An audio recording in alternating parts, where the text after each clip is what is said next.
I mean, I would look out the peephole. Yeah. And I would see what a line of dudes in full SWAT gear. Sure. Yeah.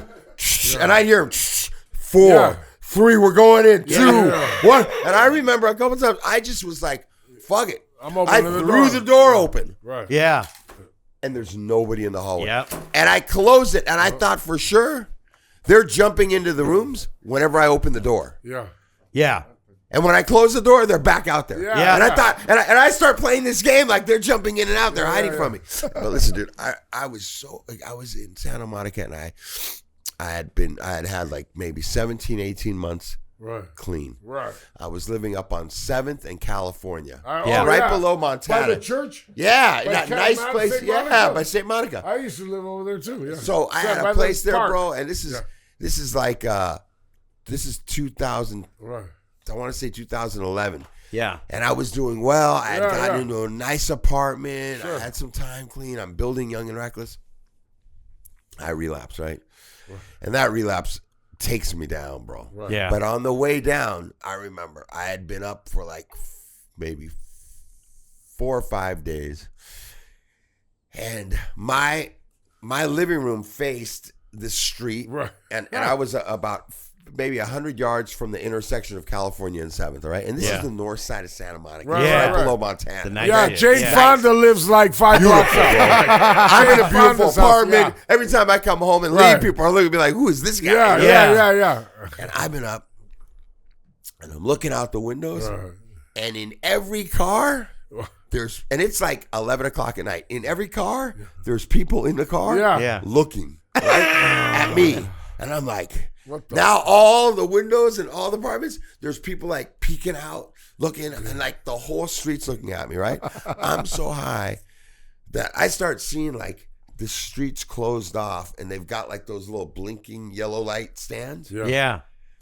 Now I'm looking down the street, the street's sealed off. Now I'm seeing people like parading around, and it's all taped off. And now I'm seeing like the Channel 2 news team truck. Like, the whole city is focused, and they got the cameras all waiting for Steve Luciano because he's being a pervert in his house, right?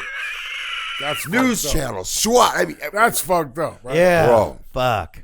I'm like, I'm about to be like, I'm going to be all over the news, and they're all waiting. I think I start hearing him saying, "Come out, Steve." Like I'm really sleep deprivation. Yeah, it's gnarly, man. It was the gnarliest one that I had.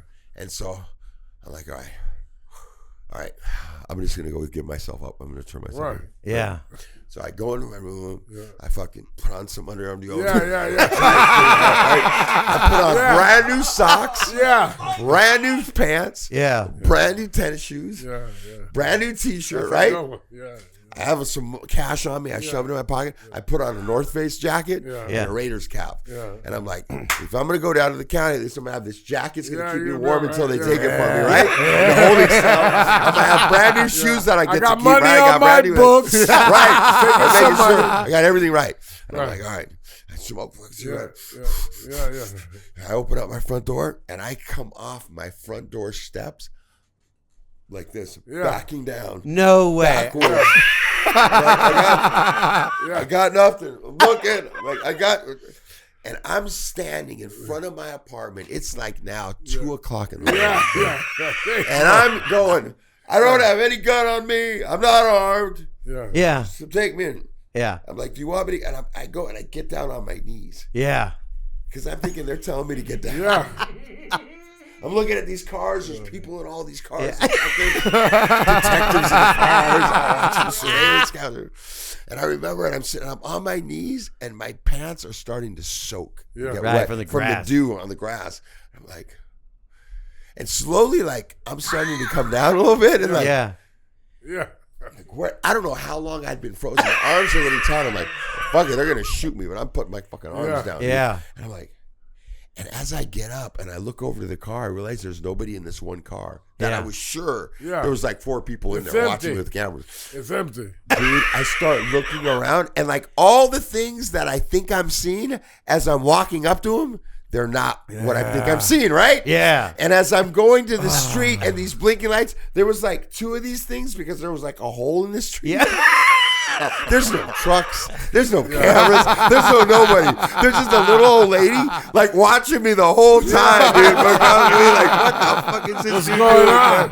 And I remember like the relief of like, dude, they're not. Oh my God, I'm not going to fucking jail, man. It was like, go back in the house. But it was like, that meth, bro, just horrible. Awful, And I wonder about this because when you're going through stress levels like that, your body doesn't know that it's not happening. Right. It's going through everything. Yeah. So it's under that stress. Right. And I remember going for days on end, dodging motels, going to other motels, going home because they're on me. Yeah. Hell, they're on me. And the amount of stress that I'd put on myself for just cortisol.